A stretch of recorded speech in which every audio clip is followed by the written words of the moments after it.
I'm here within the mountain shadows.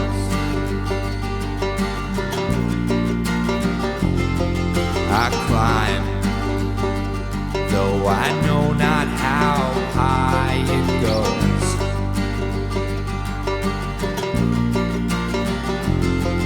In the cold, I can feel you draw me close.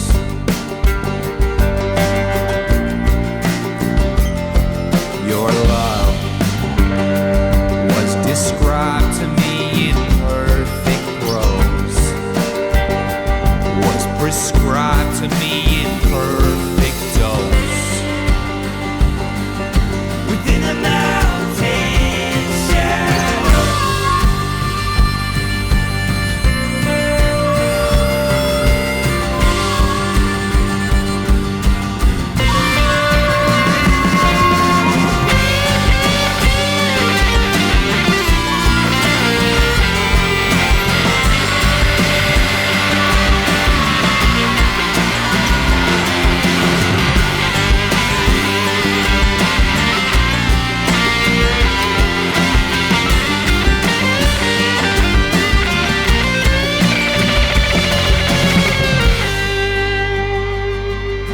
within the mountain shadow.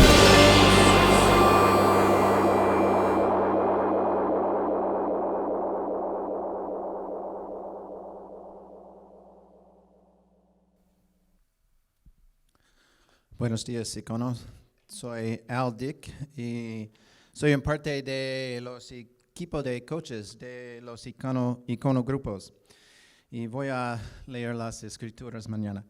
Levantarse conmigo de leer las escrituras. Estoy en Efesios 1. Pablo, apóstol de Jesucristo, por la voluntad de Dios, a los santos y fieles en Cristo Jesús que están en Éfeso.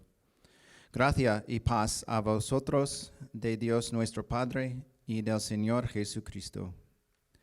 Bendito sea el Dios y Padre de nuestro Señor Jesucristo, que nos bendijo con toda bendición espiritual en los lugares celestiales en Cristo, según nos escogió en Él antes de la fundación del mundo, para que fuésemos santos y sin mancha delante de Él.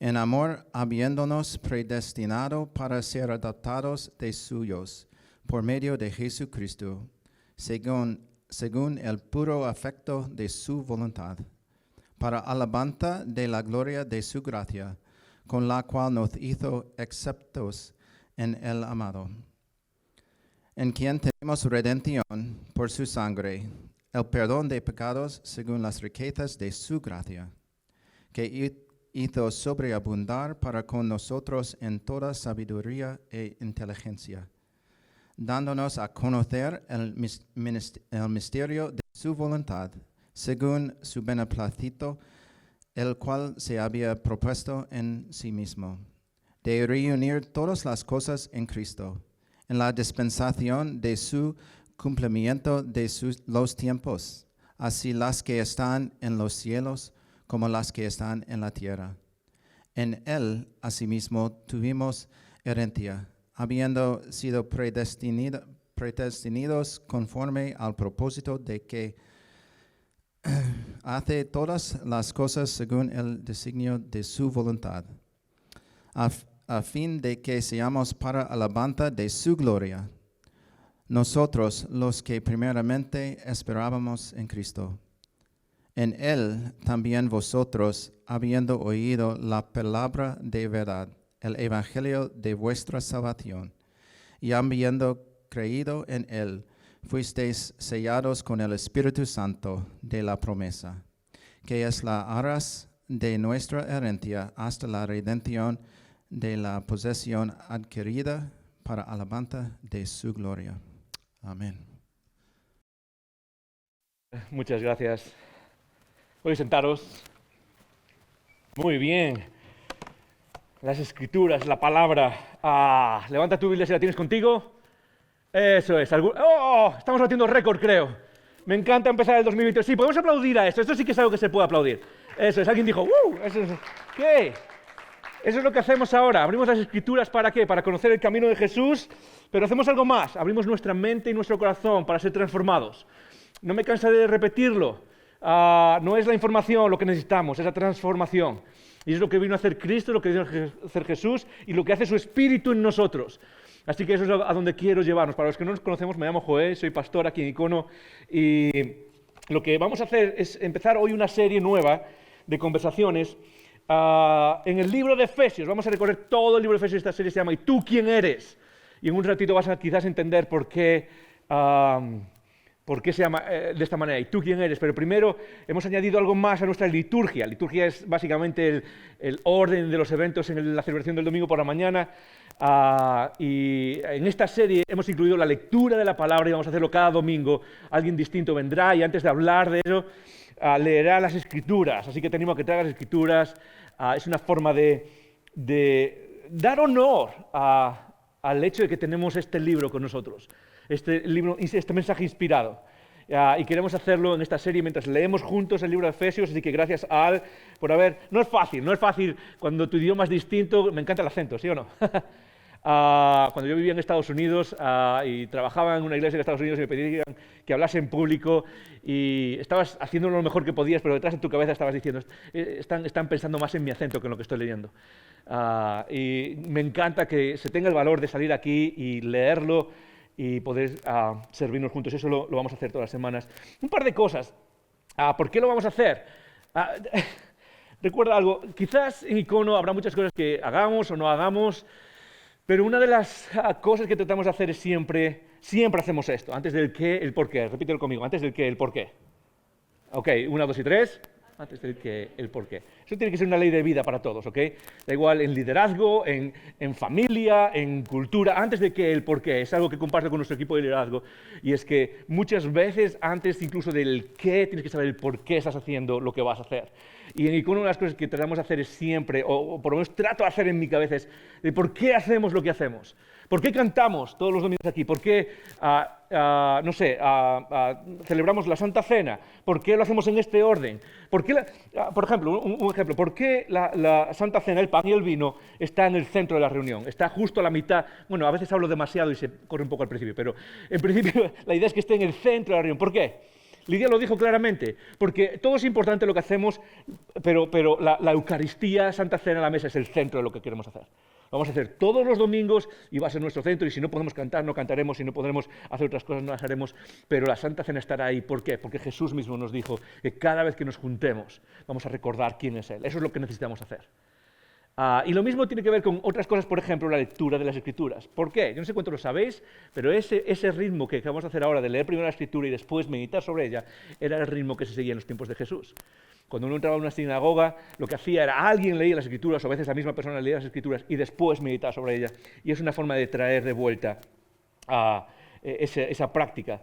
Y una de las claves de esta serie es leer juntos las Escrituras, leerlas en alto, leer. Una de las cosas que se hacía, si no lo sabes, lo que estamos leyendo es una carta, un email, ¿ok? Escrito en el primer siglo. Pablo escribió esta carta y hay otras, la mayoría del Nuevo Testamento son cartas, es decir, alguien escribe y les escribe a un grupo de personas, a veces les escribe a un individuo, pero normalmente les escribe a una comunidad, a otra comunidad. La carta a los romanos es una carta a una comunidad cristiana en Roma, la carta a los tesalonicenses es una carta que Pablo escribe a una comunidad en Tesalónica, la carta a los efesios escribe a una comunidad cristiana en Éfeso, y escribe estas cartas. Y lo que se solía hacer es que una vez estaba escrita la carta, que normalmente era redactada verbalmente, y escrita por un escriba, es decir, Pablo no escribía, excepto en algunas, que él lo menciona directamente. Lo normal es que él estuviese en una habitación o en la cárcel a veces, dando vueltas, pensando en alto, y una persona iba escribiendo. Este es el proceso en el cual se escriben las cartas, o las de la Biblia por lo menos. Después Pablo se la daba a alguien que era alguien de su confianza, ¿okay? No había un sistema de correos, o si lo había no lo usaba, se lo daba a alguien de su confianza. Esa persona viajaba a donde estaba esta ciudad, a la comunidad que iba a recibir la carta, y esa persona normalmente leía en alto la carta a la comunidad y después respondía o trataba de responder quizás algunas preguntas o hacía lo que se llama exégesis, trataba de interpretar lo que acaba de leer. ¿Por qué? Porque se supone que esa persona había estado cerca de Pablo. Y entonces a lo mejor decía, oye, ¿qué quiso decir Pablo con esto? Y a lo mejor decía, oye, pues creo que quiso decir esto. Y esa era la práctica común en cómo se escribían las cartas y las personas las leían. Por eso es importante leer las cartas en alto, porque estaban diseñadas para leerse en alto, en comunidad. Las escrituras no fueron originalmente diseñadas para ser leídas en silencio en la oficina de casa o en el salón de casa, que está bien, hay que leerlo. Pero una práctica importante es leer las escrituras en alto, en comunidad. Y por eso queremos hacerlo todos los domingos, es simplemente leer. Hoy hemos leído 14 versículos, casi un capítulo entero, y eso es lo que haremos en las próximas semanas. Por las próximas 12 semanas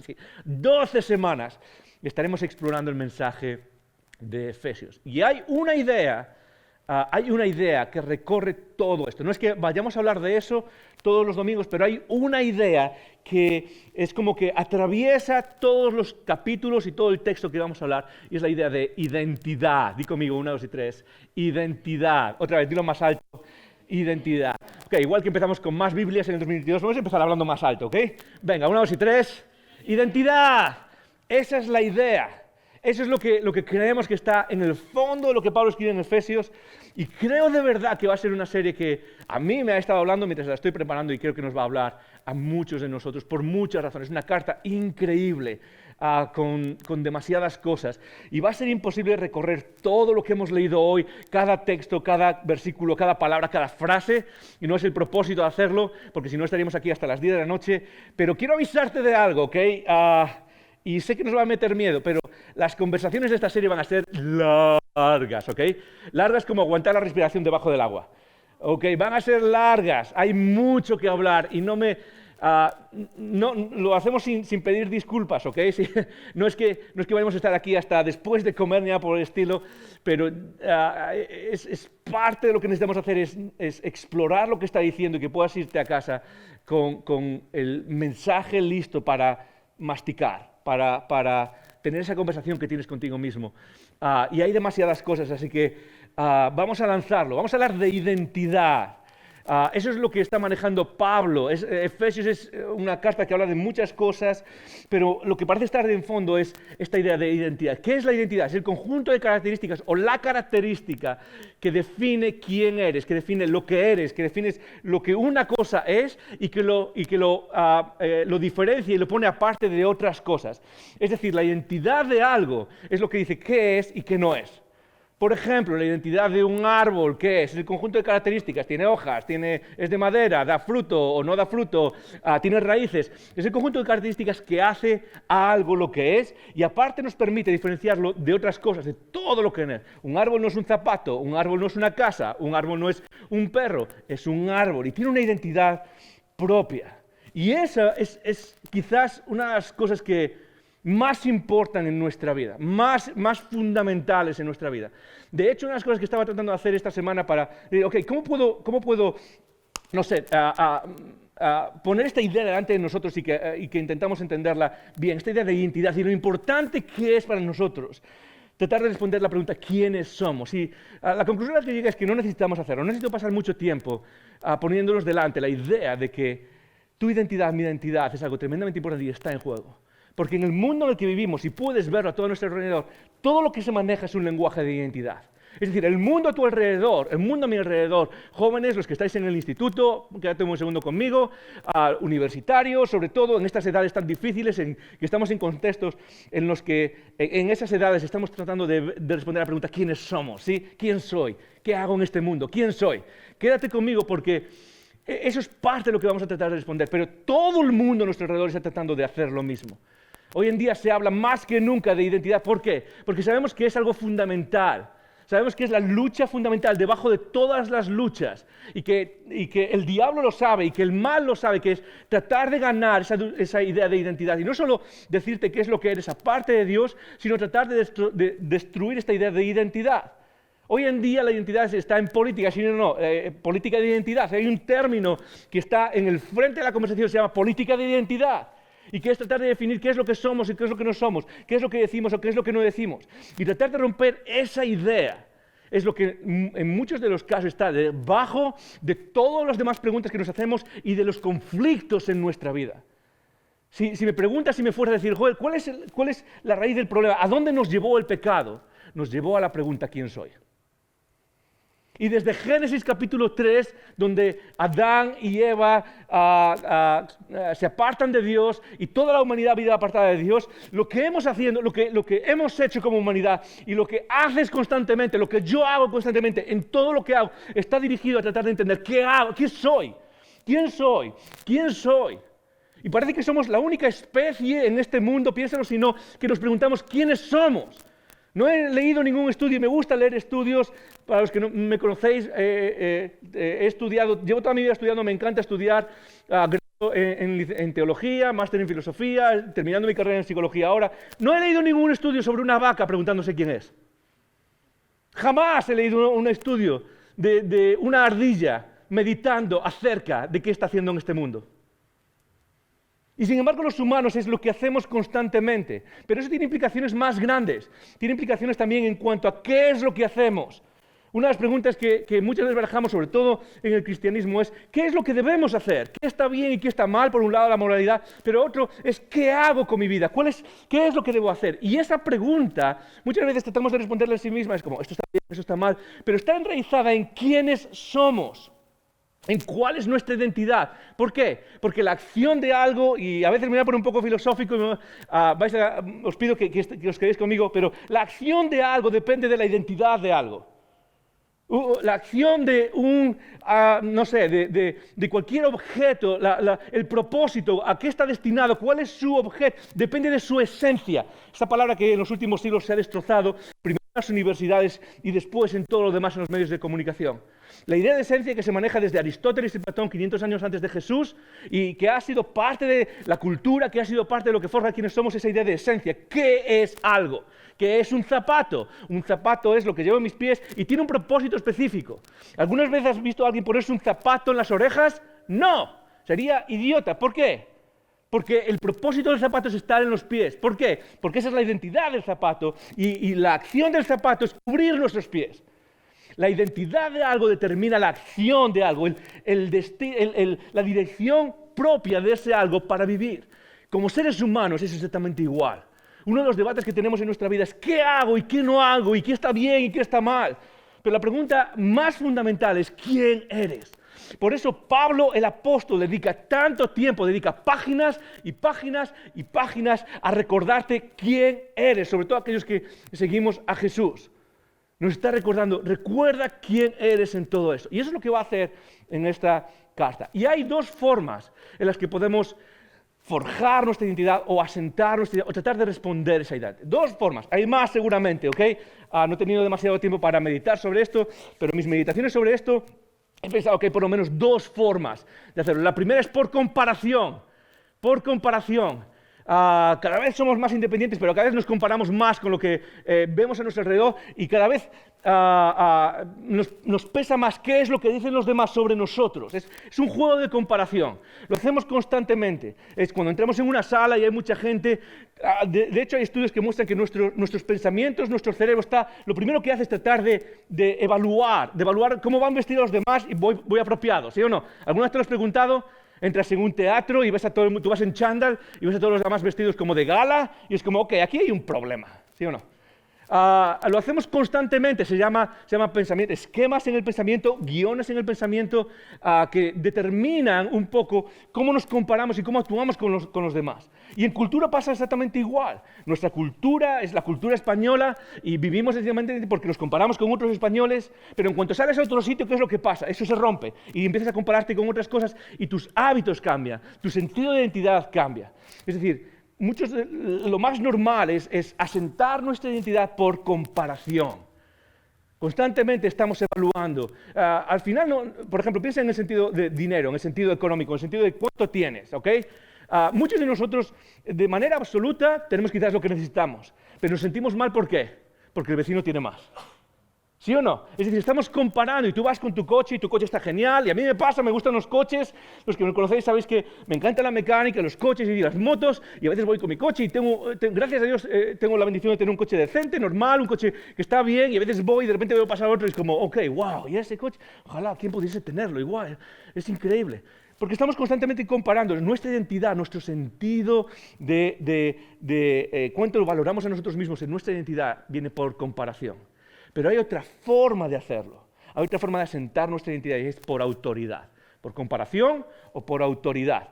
Por autoridad no es simplemente decir, ok, la religión me tiene que decir qué es lo que soy, o la política me tiene que decir por lo que soy. No funciona así. Tiene que ver con tiene que ver con revelación. Tiene que ver con que una autoridad viene, se acerca a mí y me recuerda lo que soy. Por ejemplo, ¿alguna vez has hecho algo malo? ¿Has hecho algo que te hace verte a ti mismo como algo de menos? Que te hace verte como he fallado, he fracasado, no valgo para esto. Y alguien a quien valoras, a quien le has dado autoridad, quizás padre o madre, ¿sí? O quizás es tu esposo, tu marido, tu mujer, viene y te dice, no, tú eres una persona que vale la pena, eres una persona que hace las cosas bien, esto no eres tú, ¿sí o no? ¿No te lo dice alguna vez? No, este fracaso no eres tú. Y te lo recuerda y habla palabras que asientan tu identidad en otra dimensión. ¿Sí? ¿Alguna vez te ha pasado? O un jefe quizás a quien valoras, alguien a quien respetas y viene y te recuerda, no. Incluso funciona al revés, no solo haciendo cosas malas, sino muchas veces haciendo cosas malas con los hijos. ¿Qué es lo que decimos muchas veces a los hijos o a alguien a nuestro alrededor? Este no eres tú. Este no eres tú. Tú estás haciendo esto, pero esta persona no eres tú. Quizás lo has hecho por otras razones, por fuerza, por el contexto en el que estás. Por comparación, por autoridad. Y esa es la razón por la que estamos aquí, porque esas dos formas funcionan en nuestra identidad como seguidores de Jesús. Necesitamos vivir en comunidad. ¿Por qué? Porque en comunidad estamos viviéndonos unos a otros y estamos comparando y estamos es como redireccionando nuestro camino en nuestra identidad. Pero también necesitamos que alguien venga y nos recuerde cuál es nuestra identidad, quiénes somos. Y eso es lo que hace Pablo en el primer capítulo, lo hace en toda la carta, pero eso es lo que hace Pablo en esta carta. Empezamos juntos, versículo 1. Pablo, esa es la primera palabra. Pablo escribe esta carta, el apóstol Pablo. Y como digo, Pablo habla con autoridad. De hecho, él es una de las autoridades del cristianismo entero. Y él escribe estas cartas, él escribe la mayoría de las cartas de todo el Nuevo Testamento. Escribe estas cartas y él escribe con autoridad en nuestras vidas, diciéndonos quiénes somos, diciéndonos cuáles son las implicaciones de la salvación en Cristo, qué es lo que se supone que necesitamos recordar en nuestras vidas. Ahora, lo que quiero pararme es quizás a ayudarnos un poco a entender ¿cómo funciona esa autoridad de Pablo en que nosotros podamos entender nuestra propia autoridad? Es decir, ¿quién es Pablo para decirme nada? Y no voy a pararme en hacer una biografía de Pablo, se llevaría un montón de tiempo, pero una de las cosas que necesitamos entender es por qué Pablo está en la Biblia y por qué consideramos a Pablo alguien digno de escuchar. Y la iglesia lo consideró así, la primera iglesia, y por eso conservó estas cartas.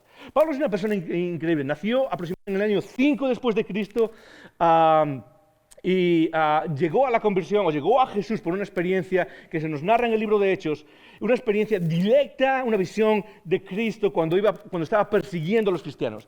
Pablo se educa en lo que se podría considerar las mejores universidades de su tiempo, es educado, se dice en la Biblia, bajo Gamaliel, es una persona de élite. Cuando las persecuciones contra los cristianos empiezan en Hechos, él es una de las personas que autoriza el permiso a apedrear cristianos. Es decir, era una persona que de joven ya tenía autoridad, manejaba autoridad incluso para sacrificar a personas. Y aproximadamente cuando tiene unos 30 años, aproximadamente en el año 34, 35, 36, es cuando él pasa de perseguir a los cristianos, pasa a ser uno de ellos. Y es una conversión increíble, es una conversión radical. Es una conversión que es tan fuerte, tan radical, que choca tanto, que incluso los primeros cristianos, cuando Pablo quiere reunirse con ellos dicen, no, para, esta persona perseguía, esta persona mataba a los cristianos, no podemos reunirnos con esos. Y de repente Pablo empieza a transformar su vida. Hay algo que muchas veces la gente no entiende, es como muchas veces pensamos que Pablo se convirtió al Evangelio, Pablo conoció a Jesús, cambió su vida y de repente ya estaba viajando por el Mediterráneo plantando iglesias. Y no es así. Muchos de nosotros queremos, igual nos convertimos y tenemos ese fuego y queremos servir, y eso es muy bueno, pero hay un proceso de madurez. Pablo pasó, y muchas veces la gente no recuerda esto, Pablo pasó un periodo de más o menos 12 a 15 años entre que se convirtió al Evangelio en el camino de Damasco y que empezó a servir en la iglesia de Antioquía cuando Bernabé los llamó. Más o menos entre 12 y 15 años, es difícil saber exactamente cuánto, pero pasó más de 10 años. Viajó a diferentes lugares, meditó sobre las Escrituras, volvió a su lugar de origen, se reunió con los apóstoles para verificar que lo que él estaba entendiendo del Evangelio revelado por Dios era así, de acuerdo a la enseñanza de los apóstoles, siendo él mismo uno de los apóstoles. 10 años madurando, 10 años tratando de crecer, 10 años tratando de madurar y crecer en la imagen de Cristo. Y después de esos 12 años, cuando existe una iglesia en Antioquía, Antioquía está al norte de Jerusalén, uno de los líderes de esa iglesia que se llama Bernabé, seguramente nos suena a todos, Bernabé, el hijo de consolación, dice, ok, aquí necesitamos un líder más, ok, aquí necesitamos a alguien que ponga orden, aquí necesitamos a alguien que nos lleve hacia adelante, y se acuerda de Pablo, y va a buscar a Pablo a la isla de Chipre, y lo va a buscar, y de repente vuelve, y los dos lideran Antioquía, la iglesia, y empieza a crecer, y en Hechos se nos dice que en un momento Dios, a través de la comunidad, dice, apartadme a estos dos para el ministerio entre los gentiles. Es decir, estas dos personas, Bernabé y Pablo, van a salir de esta iglesia, van a salir del ámbito palestino y judío y van a ir a cambiar el Mediterráneo. Y lo hicieron. Y lo hicieron. Es increíble. Pablo, esta persona educada en las mejores instituciones o de una forma increíble, con una transformación radical, y de repente Pablo va a hacer una misión radical, una misión increíble. Todo eso nos habla de la autoridad de Pablo para hablar en nuestras vidas en el nombre de Jesús, de una manera inspirada. Pero hay algo que marca la autoridad de Pablo y que se repite en el Nuevo Testamento y que tenemos que recordar. ¿Qué es lo que le da autoridad a Pablo? No es lo que él ganó con el Evangelio, es el precio que tuvo que pagar. Constantemente se nos recuerda que Pablo no fue uno de esos predicadores que, gracias a convertirse al Evangelio, logró una mansión en Judea, en Jerusalén, y viajaba en el mejor asno que había en la ciudad. No es uno de esos que ganaron y llenaron sus cuentas de banco. No es uno de esos pastores que dijeron, ok, voy a empezar una religión para, wow, ahora tengo poder y ahora puedo manejar a la gente y ahora tengo influencia y tengo lo que quiero y hago lo que quiero. Y no fue uno de esos.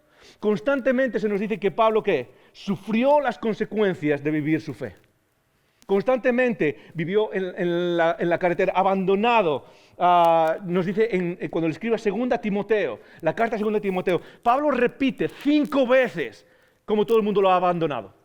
Al final de su vida, al final de su ministerio, al final de todo lo que hizo por años, más o menos otros 10 años de su vida, dedicados a recorrer, a veces solo, a veces acompañado, recorrer todo el Mediterráneo, y llegaba a una ciudad, empezaba a hablar de Jesús y de repente lo que creaba era que lo persiguiesen, que lo quisiesen apalear y que lo quisiesen matar, y él salía a la siguiente ciudad y ahí empezaba a hablar a Jesús y ahí volvían otra vez y querían apedrearlo y querían apalearlo, querían ejecutarlo y se iba a otra ciudad y luego en esa otra ciudad estaba solo y luego iba en barco y el barco naufraga. Y todo eso es lo que le pasó a Pablo. ¿Por qué? Por su fe. Y una de las cosas que nos recuerda Pablo es que su autoridad viene del precio que pagó por su fe. Que la autoridad de hablarnos de quiénes somos en Cristo, que la autoridad de escribir quiénes somos en Cristo, viene de su propia experiencia, de toda su vida hasta el final. Sufrir las consecuencias de haber aceptado a Cristo como Señor. Y a veces me pregunto, entre nosotros, ¿qué es lo que esperamos de nuestra fe? ¿Qué es lo que esperas de seguir a Jesús? Porque la autoridad que tengas para hablar de tu fe delante de compañeros de trabajo, delante de amigos, delante de quien sea, la autoridad que tenemos muchos de nosotros para poder perseguir la misión que Jesús nos dio, no va a venir quizás de más, no sé, de lo que ganemos. Mira, mi vida es increíble. Desde que sigo a Jesús ahora cobro el doble y tengo, no sé, más cosas y mi casa es más grande. No va a venir de ahí. Tu autoridad para servir a Jesús y tu autoridad para seguirle y poder hablar de Él a los demás y poder plantar la semilla de la belleza de Dios en este país no va a venir de que digas, ok, voy a tener más estudios bíblicos. No va a venir de eso. La autoridad, ¿sabes de dónde viene? Y no solo ha venido de Pablo, ha venido de todo cristiano que ha marcado la diferencia a lo largo de la historia del cristianismo. Viene del precio que estás dispuesto a pagar por tu fe en medio de este mundo. La autoridad del cristianismo en los primeros 3 siglos, que llegó a conquistar a las autoridades del Imperio de Roma, al César mismo, vino del precio que pagaron los cristianos. Se llama mártires. Es la época de los mártires. Es gente que fue ejecutada por su fe. Se llaman mártires porque fueron gente, literalmente la historia nos cuenta, que bajo Nerón fueron encendidos, se les quemó vivos para iluminar calles. Es el precio que pagamos lo que da autoridad a nuestro mensaje. Es el precio que pagó Pablo lo que nos dice que él tiene algo que decir. Él fue uno de esos mártires. Quizás te estés preguntando, Joel, pero hay mártires en todos sitios, ¿ok? Hay otras religiones donde hay mártires. Incluso hoy en día hay mártires.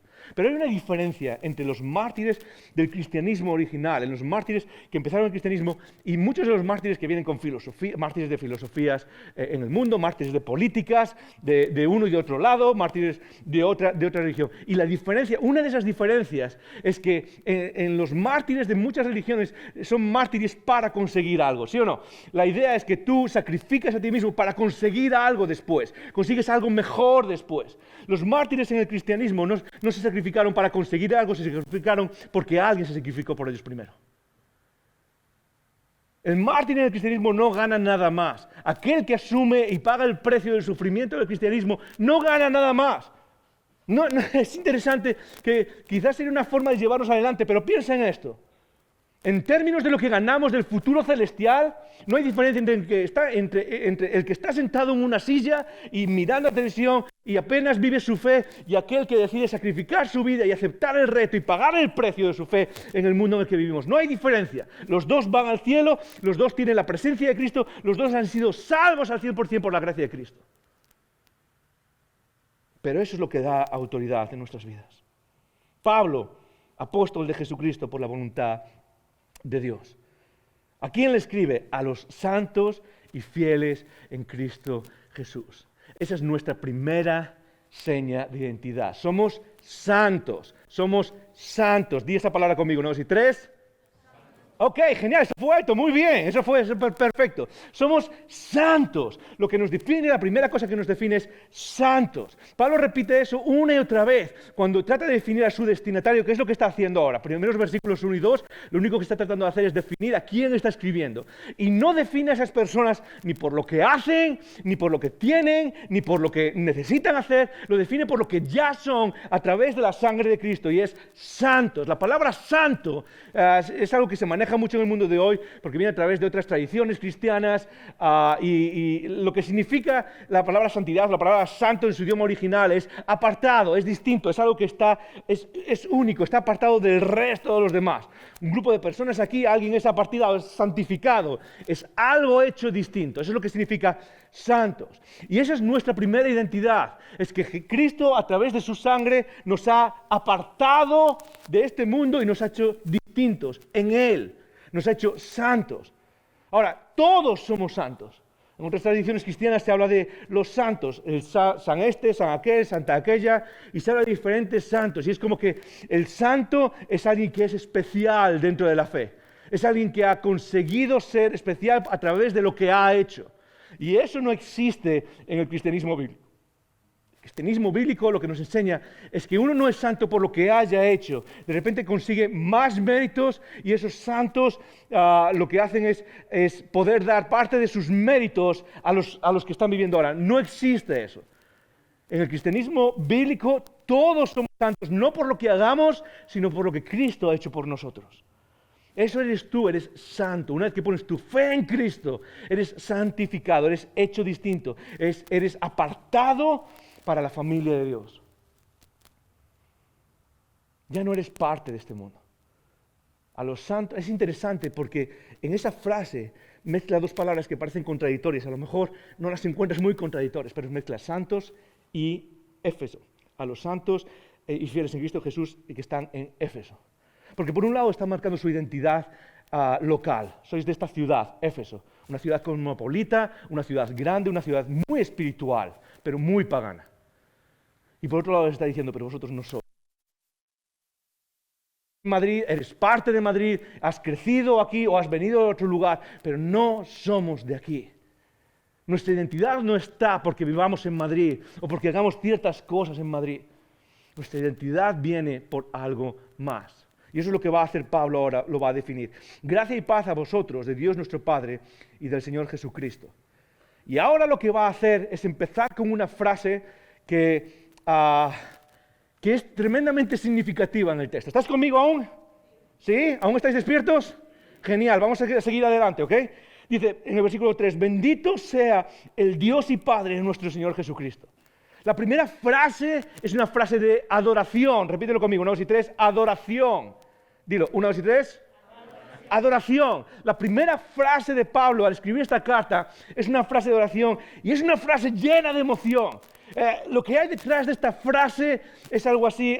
Pablo está en la cárcel en este momento, ¿ok? Cuando escribe esta carta. Después lo vamos a ver las próximas semanas. Pablo está en la cárcel. Y el tío en medio de la cárcel, perseguido, con una vida desastrosa, con una vida donde lo ha perdido todo, donde muchas veces la gente lo ha abandonado, lo ha dejado solo, está en la cárcel. Y dice, lo primero que tengo que deciros es algo, es bendito sea el Dios y Padre de nuestro Señor Jesucristo. Bendito sea Dios, amén. Yo no sé si Pablo era pentecostal, ¿ok? Pero era como, Dios sea bendito en los cielos. De hecho, la emoción que hay, y quizás es algo que nos ayuda a entender más, el peso y la emoción de la adoración de Pablo en esta primera frase está en que parece que Pablo no puede callarse después de empezar esta primera frase. Los versículos 3 al 14 son en el idioma original una sola frase entera. Lo que acaba de leer al principio las Escrituras son solo una frase. Y lo que parece darnos a entender es la frase más larga del Nuevo Testamento, ¿ok? Si no te llevas otra cosa, quizás te llevas una respuesta para jugar al trivia en casa después. ¿Cuál es la frase más larga del Nuevo Testamento? En griego es Efesios 1, 3 al 14. Es una sola frase. Y yo no me lo imagino, esto es mi imaginación, ¿ok? Quizás no es así. Yo me imagino a Pablo en una prisión romana, y ahí está el escriba y está escribiendo, y Pablo va a escribir a esta comunidad de Éfeso. ¿Estamos perdiendo la luz por alguna razón? Ok. A ver si... ¿Estamos bien? Ok, me veis, ¿verdad? No importa. Tampoco hay mucho que ver aquí, ¿ok? Es como... Y Pablo está en la cárcel aquí, y yo me imagino a Pablo diciendo, bendito sea el Dios y Padre nuestro Señor Jesucristo, que nos ha hecho, y empieza a contar todas estas cosas, y yo me imagino al escriba diciendo, Pablo, por favor, cálmate un poco, ¿ok? Que vas demasiado... Y Pablo empieza a decir 10 cosas distintas acerca de lo que Dios ha hecho por ti y por mí. Es como que no puede callarse, es como que es algo que lo atrapa tanto, es como que es un mensaje que cambia tanto su vida y sabe que puede cambiar nuestras vidas, que no puede callarse. Y repite 10 cosas, dependiendo cómo se cuenten, por supuesto, en el idioma original. 10 cosas que Dios ha hecho por ti y por mí.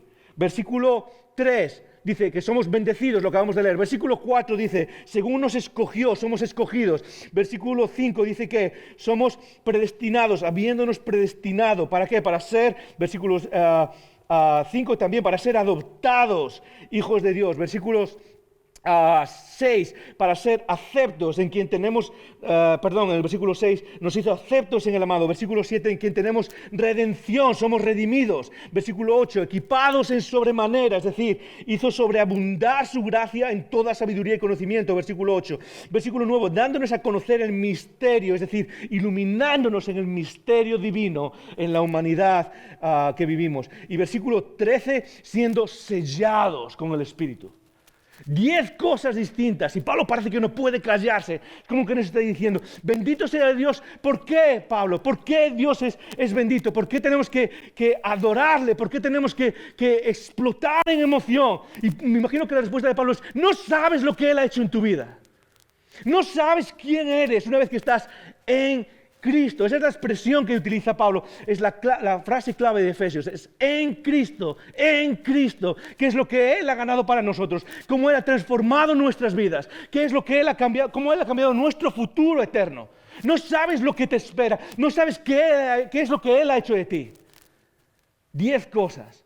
Y Pablo dice, lo único que puedo hacer con esas cosas, ¿sabes qué es? Adorarle. Uno sabe que está entendiendo su identidad en Cristo cuando la respuesta primordial es adoración. Uno sabe qué es lo que Cristo ha hecho en su vida. Uno entiende perfectamente. Ok, uno dice, yo sé qué es lo que Cristo ha hecho en mi vida. ¿Por qué? Porque mi respuesta natural es adorarle constantemente. Bendito sea Dios. No puedo creerme lo que Él ha hecho. No puedo creerme cómo Él ha transformado mi vida. No puedo creerme cómo ha cambiado mi imagen de la vida, mi imagen del mundo. ¿Quiénes somos? E icono, yo creo que eso es lo primero que necesitamos entender cuando luchamos con nuestra identidad. Lo que Cristo ha hecho por ti es algo que sobrepasa la imaginación más grande. Es algo que nadie podría haberse inventado. Y es algo suficientemente poderoso como para enraizar nuestras vidas y que no tengas que estar dando golpes de ciego en esta vida. En qué hacer y qué no hacer. En qué voy a perseguir y no voy a perseguir. En cómo me siento conmigo mismo o no me siento conmigo mismo. Es suficientemente poderoso como para recordarlo una y otra vez. Somos bendecidos, somos escogidos, somos predestinados, y vamos a hablar de eso en un segundo porque sé que alguno ya está pensando en eso. Somos adoptados, somos aceptos, somos redimidos, somos equipados en sobremanera, somos iluminados en el misterio de Cristo, somos herederos, somos sellados con el Espíritu. Déjame decirte algo, si eso a nosotros, sobre todo los que seguimos a Jesús, si eso no asienta tu identidad y no te hace libre para descansar en quién eres, en qué es lo que Cristo ha hecho en ti, nada lo hará en este mundo. Nada lo hará en este mundo. Ok, vamos a tratar de, no tengo tiempo para describir todas las 10 características de lo que Cristo ha hecho por nosotros, pero voy a tratar de pararme y explicar algunas de ellas para que podamos entender el poder que hay o qué es lo que Cristo ha hecho en nosotros. Pero en primer lugar necesitamos ver una cosa. Y es que nuestra identidad se basa no en lo que nosotros hagamos en nuestra fe, sino en lo que Dios ha hecho por nosotros. Todas estas características son cosas que Dios ha hecho en nuestra vida. Tenemos un Dios que trata de forjar quiénes somos. Nuestra identidad no es algo que se construye o se deconstruye, nuestra identidad es algo que se recibe. Una de las posturas más espirituales que puedes tener en tu vida, a veces hablamos de prácticas espirituales, una de esas prácticas espirituales es una postura de recepción. De Dios, ¿qué es lo que tú tienes para mí? Es una postura de apertura a qué es lo que Dios quiere hacer en nuestra vida, no lo que yo puedo hacer, sino que es lo que Dios hace en nuestra vida. Recordarlo una y otra vez. De esas características, de las 10 características de lo que Dios ha hecho en nuestra vida, 7 de ellas tienen algo en común. Y voy a tratar de verlas una a una súper rápido. En primer lugar, somos bendecidos. Ahora, quizás te preguntas, Joel, yo no me siento muy bendecido en mi vida. Bueno, a todos nos ha pasado, ¿ok? Yo no me siento muy bendecido, mi vida es trabajo, despedido, familia rota, enfermedad, no tengo ni idea de qué hacer con mi vida. No me siento muy bendecido. Y es porque en muchos casos Dios está haciendo algo, está trabajando en nuestras vidas. Pero el propósito de la bendición, el enfoque de la bendición divina está en lo eterno. Por eso dice que hemos sido bendecidos, nos bendijo con toda bendición espiritual. ¿En dónde? En los lugares celestiales. Dios no está interesado en bendecirnos dándonos un coche nuevo. Dios está interesado en bendecirnos. ¿En qué? En la eternidad que pasaremos en la presencia de Dios. Dios no está interesado en bendecir tu vida dándote una casa más grande. ¿Qué es lo que quiere hacer en nuestra vida? Él está trabajando en bendecirnos en quienes somos. Déjame ponerlo de otra manera. La vida, recuerda esto, esta es mi definición de qué es la vida. Joel, ¿qué es la vida? ¿Qué estoy haciendo aquí? La vida es simplemente una cosa, la vida es el proceso por el cual nos convertimos en aquello que seremos por la eternidad. La vida es un proceso, es un paso tras paso, vamos madurando. La vida es el proceso por el cual nos convertimos en aquello que seremos por la eternidad. Y la bendición de Dios es asegurarse que tu eternidad está en disfrutarle para siempre. Por eso Él dice que, y no lo dice aquí solo, en el Nuevo Testamento se nos enseña que cuando Dios nos bendice con el enfoque en la eternidad. Jesús mismo, ¿qué es lo que dijo? Que buscad primero ¿qué? Buscad primero el reino de Dios y todo lo demás, sí, se os será añadido. ¿Qué es lo que dice también Primera de Pedro? En Segunda de Pedro capítulo 1. ¿Qué es lo que dice? ¿Qué es lo que nos ha dado Dios? Nos ha dado una herencia que no se corrompe, una herencia que no se mancha. Y luego dice, guardada, ¿en dónde? En los cielos para vosotros. Y lo que nos está diciendo es que la bendición de Dios no va a cosas superfluas, cosas que se van a quedar aquí, cosas que no valen para juguetes de la vida. La bendición de Dios va a nuestra identidad. Dios quiere hacer de ti aquello que puede disfrutarle por la eternidad. ¿Estás conmigo? Esa es la mayor bendición que puedes recibir, porque todo lo demás se queda aquí, todo lo demás. Y no tengo nada en contra, yo sé que pongo el mismo ejemplo siempre ponemos el mismo ejemplo los predicadores, la casa, el coche, la cuenta, siempre ponemos los mismos ejemplos. No hay nada de malo en tener una casa grande, o tener una casa con piscina, o tener... No hay nada de malo en esas cosas. El punto es si esas cosas determinan quiénes somos. El punto es si esas cosas son nuestra identidad. Y no entendemos que Dios nos quiere bendecir en primer lugar, ¿en qué? ¿En qué es lo que será nuestra eternidad? En segundo lugar, versículo 5, vamos a saltar, dice, somos adoptados. Somos adoptados. Versículo 5, en amor, habiéndonos predestinado para ser adoptados hijos suyos. Una forma de entender estas bendiciones de Dios tiene que ver contrastarlas con lo que creo que está resolviendo.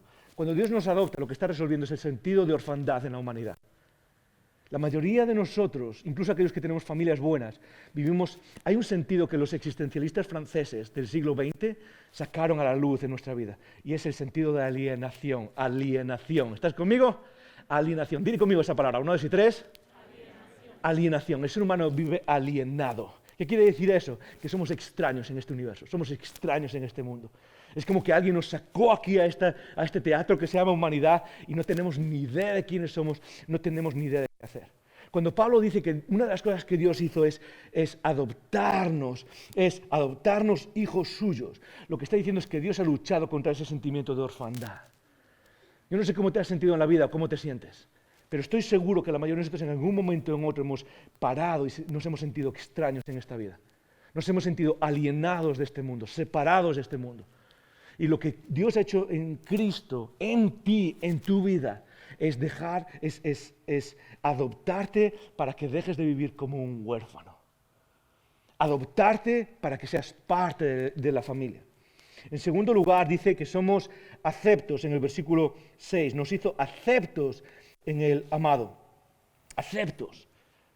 Quizás el contraste del que está hablando Pablo aquí nos hizo aceptos, ¿por qué? Porque en la humanidad muchas veces nos sentimos como rechazados. Rechazados. Muchos de nosotros vivimos nuestra vida como tratando de integrarnos y sentimos algo de rechazo en este mundo. Sentimos que no encajamos en ningún lado.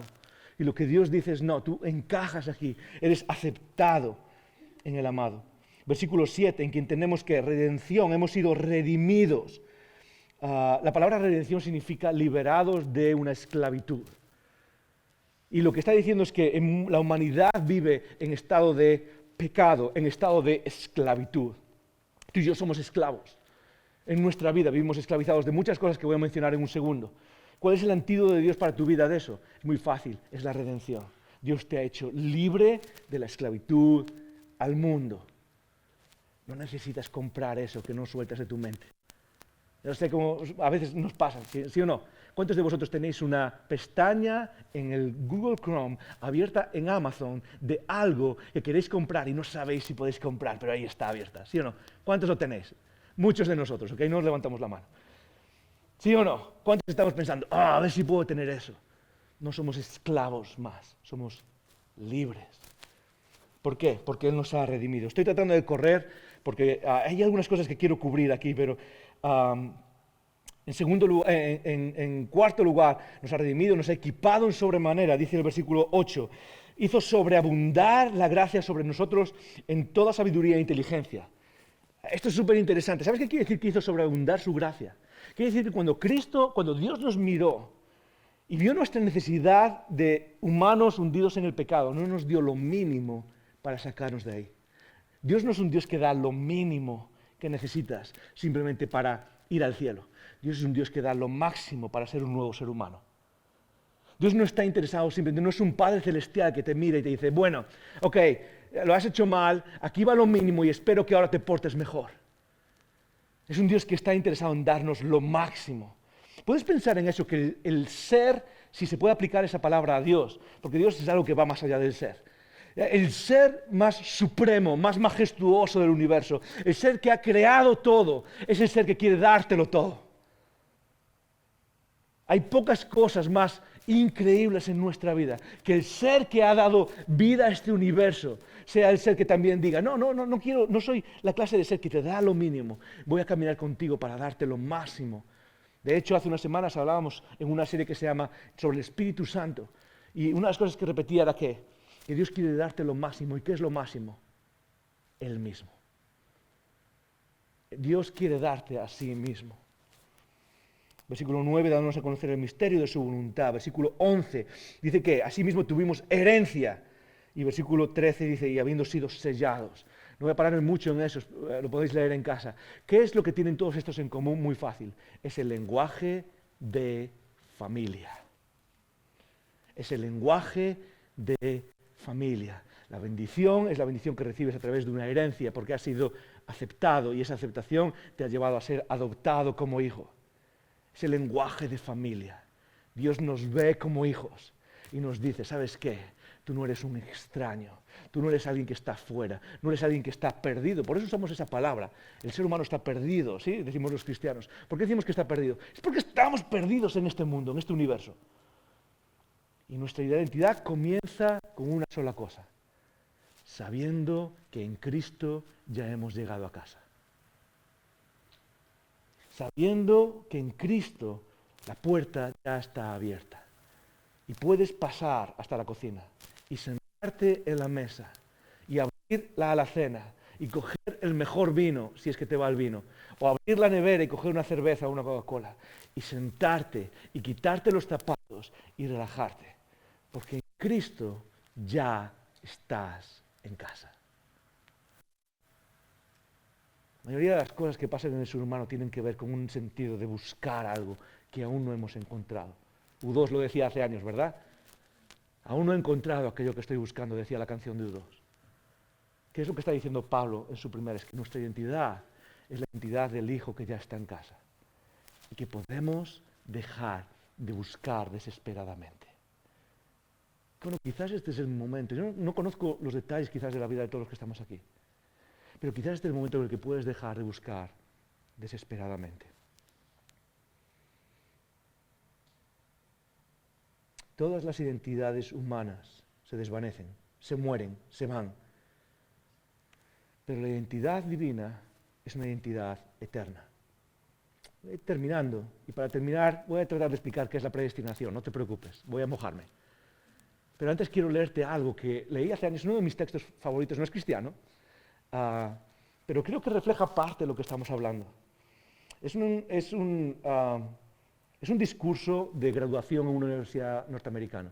No sé cuántos habéis visto, a mí me encanta, tengo cierta cosa con los discursos de universidad norteamericanos. Esto es que a veces se ve a Denzel Washington, ¿sí? O se ve a alguien hablando y dando discursos a los que se están graduando.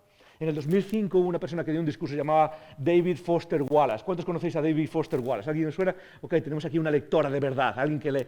David Foster Wallace fue un autor de escritura posmodernista, novelas posmodernistas. Cuando digo posmodernistas me refiero a inaguantables. Nadie puede leer las novelas. O sea, es como su novela más famosa se llama La broma infinita, The Infinite Jest. Y es una novela que tiene 1000 y pico de páginas, ¿ok? Es imposible leer hasta el final. Pero en 2005 dio un discurso interesantísimo. David Foster Wallace, ateo como todos los demás, y da un discurso que se llama Esto es agua.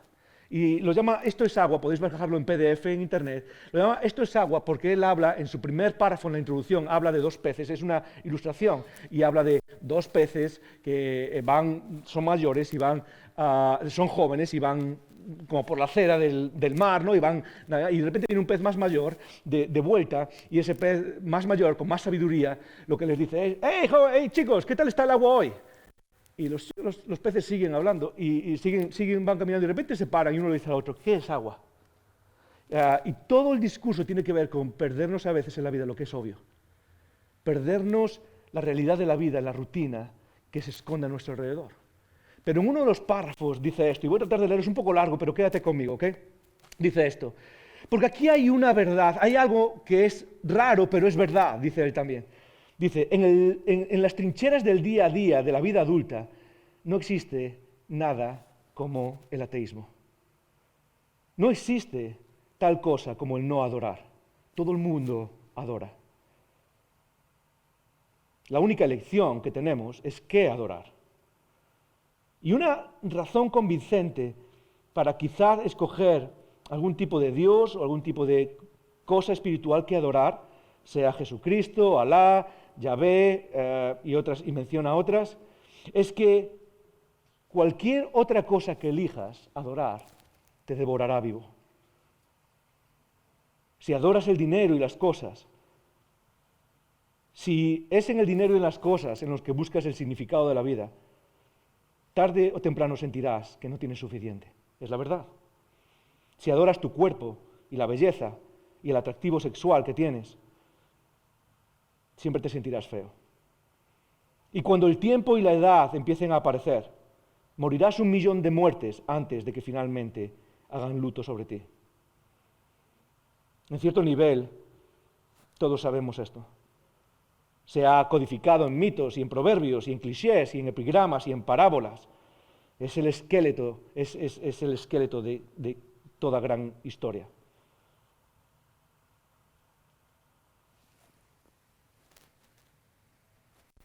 Muchas veces, en aquellas cosas en las que ponemos nuestra identidad, son cosas que terminan devorándonos vivo. Son cosas que terminan muriendo. Por eso nunca es suficiente. Porque terminan volviéndose contra nosotros. Pero hay algo que permanece. Y es lo que Cristo ha hecho en nuestras vidas. Todo lo demás, el dinero, la belleza, la carrera, todo lo demás que construyas, da igual lo que sea, algún día se va a ir. Pero lo que Cristo ha hecho en tu vida es eterno. E icono, lo mejor que podemos hacer es empezar a enraizar nuestra identidad. ¿Quién soy? No en lo que hago bien o en lo que hago mal. No en mis éxitos o en mis fracasos. No en mi currículum, en qué es lo que le enseño a los demás. ¿Alguna vez has estado en una pequeña fiesta o en una comida y conoces a alguien nuevo? ¿Y cuál es la primera pregunta que le haces? ¿Qué es lo que haces? ¿Y cuál es la respuesta? Aquí está mi currículum. Este soy yo. Estos son mis logros. Famoso filósofo coreano que vivía en Alemania, enseñaba en la Universidad de Berlín, dice que vivimos en la sociedad del logro. ¿Qué es lo que nos define? Es qué es lo que logras. Icono, ¿qué es lo que nos define? Es lo que Cristo ha logrado. Es lo que Él ha hecho por nosotros. Y eso es firme, es lo suficientemente firme como para que podamos descansar. Por eso se usan dos palabras en este texto, y termino con eso. Dos palabras que a veces son un poco complicadas. La primera es elección. Versículo 4, nos escogió o nos eligió en Él antes de la fundación del mundo. Y luego se usa dos veces la palabra predestinación. ¿Y qué significan esas palabras en ese? Para muchos es como, en algunas tradiciones cristianas, la predestinación y la elección significan que Dios elige a ciertas personas, entre la humanidad perdida, elige a ciertas personas para ser salvas y vivir en la eternidad con Él. Y a veces se habla como de, han sido predestinados, hemos sido predestinados. Quizás tú vienes de una de esas tradiciones, pero personalmente no creo que este texto esté hablando de eso. Quizás la forma más fuerte de esa tradición cristiana que habla de que hay personas que son elegidas para ser salvas es aquello que dice que algunos son elegidos para ser salvos y otros son especialmente elegidos para la condenación eterna. Que Dios es soberano y Él elige quién se salva y elige quién se pierde. Predestina a algunos para salvarse y predestina a otros para perderse. Y no creo que es lo que esté diciendo aquí. En primer lugar, la palabra elección. Cuando Pablo usa la palabra elección, está llamando a la puerta del Antiguo Testamento. Lo que está haciendo es usando esta palabra en conexión a la elección de Dios de Israel en el Antiguo Testamento. Dios elige a Israel como un pueblo único para una tarea única. Pero eso no quiere decir que Dios esté aislando a todo el resto de las naciones. De hecho, en la elección de Israel, Dios está incluyendo a todas las naciones. Entonces, en este caso, la elección no tiene que ver con excluir a nadie, sino que tiene que ver con escoger para algo. Y vamos a ver ahora en un segundo qué es. Y la predestinación no tiene que ver con predestinar a unos para salvación, es decir, a asegurarle el destino de salvación, sino que está hablando de garantizar el futuro de aquellos que están en Cristo. Eso es lo que está hablando, ¿ok? Estaba pensando en una analogía. ¿Qué es lo que está diciendo aquí Pablo, ¿ok? Con predestinación? Y lo que está diciendo no es que todo el mundo, que haya personas que van a ir al cielo directamente porque están predestinados. Lo que está diciendo es que en Cristo Él es el elegido, Él es el electo. Nosotros estamos también elegidos en Él para ir al cielo y se garantiza nuestro futuro. Piensa en términos, y yo sé que es algo más moderno, piensa en términos de algoritmos. Algoritmos, es una palabra, a todos nos suena esa palabra, algoritmos, ¿ok? El algoritmo es simplemente una regla de si pasa cierta condición, hay cierto resultado. Esos son los algoritmos que están en nuestros ordenadores. Son también algoritmos cómo funcionamos, se llaman esquemas en nuestra cabeza. Si pasa A, entonces vamos a responder de manera B.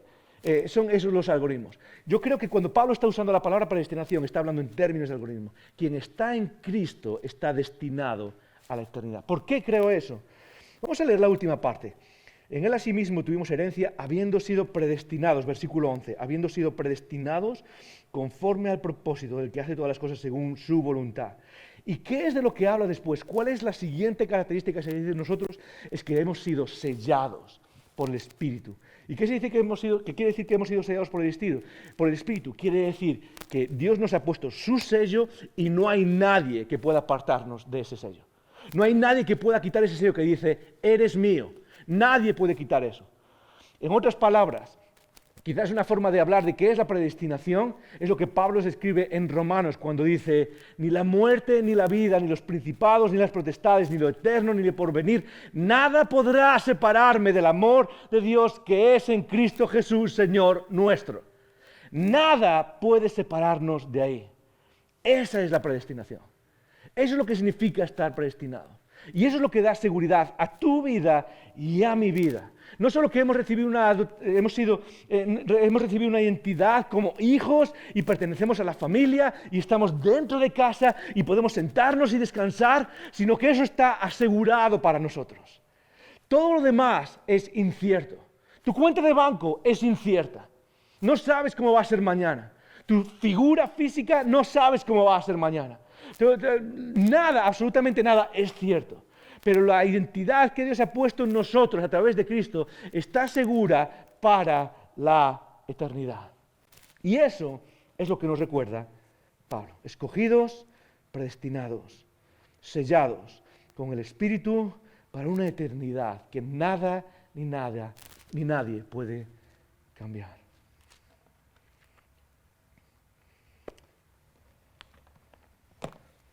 ¿Sabes qué significa todo esto, icono?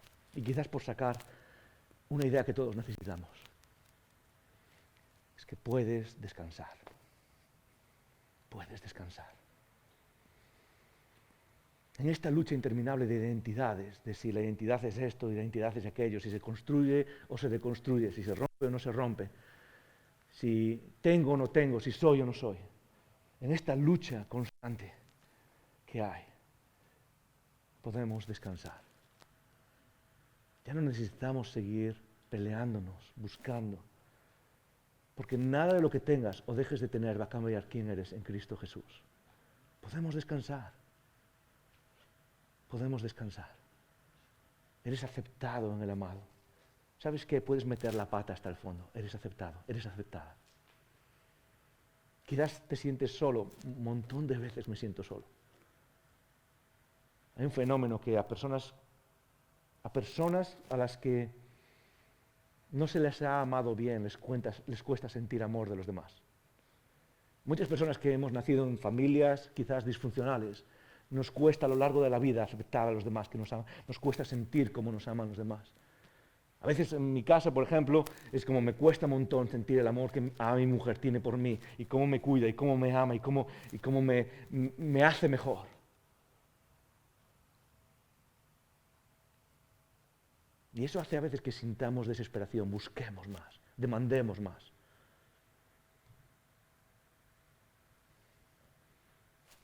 Pero tú y yo y aquellos que estamos en Cristo somos amados eternamente. No por lo que hacemos, no por lo que logremos, sino por lo que Él ha hecho por nosotros. Puedes descansar. Padre, qué increíble pensar en lo que tú has hecho.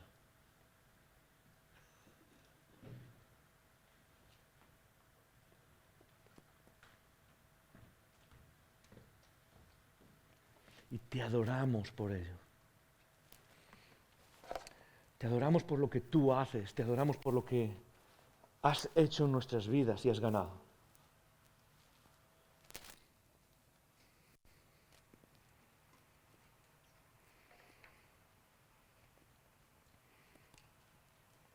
aceptados, amados, redimidos, sellados.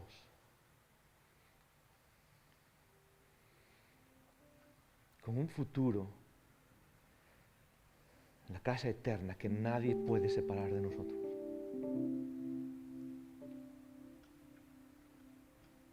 Somos una nueva especie humana en Cristo, una especie humana que no se obsesiona buscando algo que no existe. Somos una especie humana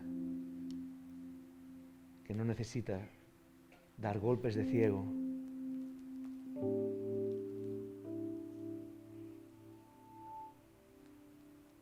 es el Dios que nos ha llevado a casa. Padre, en este viaje en el que exploramos esta carta que tú has preservado para nosotros, quiero pedirte que tú toques la vida de cada uno de los que estamos aquí.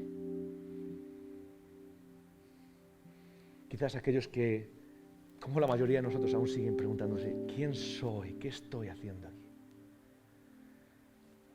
Quiero pedirte que encuentren ese descanso, esa casa en Cristo de la que tú hablas en este capítulo de Efesios. Quizás a personas que sufren porque su identidad no ha alcanzado la cuenta de banco que deseaban, o no ha alcanzado las relaciones personales que deseaban, o la familia que deseaban. Quiero pedirte, Padre, que tú actúes en cada uno de nosotros. Que tu Espíritu, con su voz dulce, susurre dentro de nosotros. Eres amado, eres amada. Estás en casa. No necesitas seguir buscando. Que esa certeza domine nuestras vidas. Más que la necesidad de compararnos con los demás y de buscar cosas que al final se quedan en este mundo. Padre, gracias. Gracias por habernos hecho hijos. En el nombre de Jesús. Amén.